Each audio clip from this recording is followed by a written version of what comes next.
Introduction to Titus, author the Apostle Paul, date written between AD 63 and 65. Title refers to the addressee of this letter, Titus. Background: Titus is a Greek Gentile convert from Antioch who ministers for a number of years alongside Paul, taking on several notable assignments.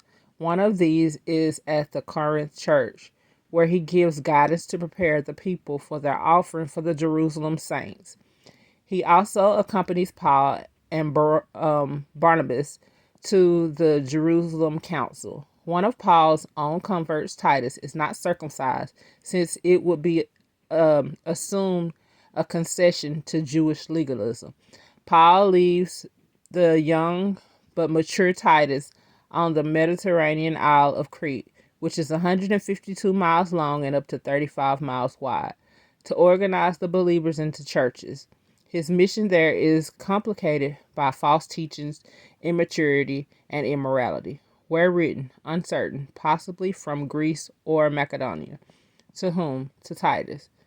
Content: Paul's request in this letter is that Titus appoint qualified leaders in every city to guide the believers of Concrete. Special exhortations are given to the young and to the old of both sexes to live righteously as they hope in the return of Jesus Christ.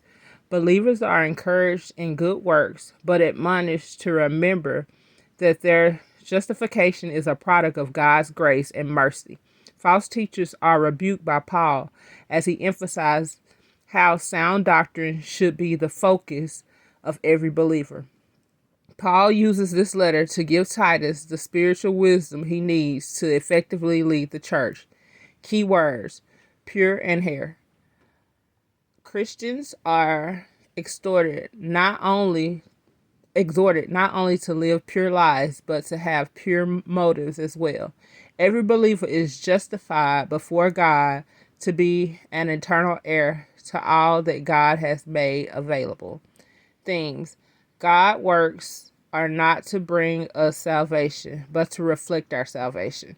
Christians should not speak evil of anyone. Believers should say no to worldly lust. Titus chapter 2, verse 12.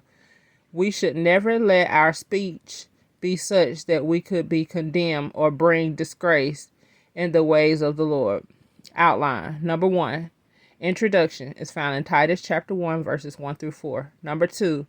Appoint church elders is found in Titus chapter 1, verses 5 through 9. Number 3. Rebuke false teachers is found in Titus chapter 1, verses 10 through 16. Number 4.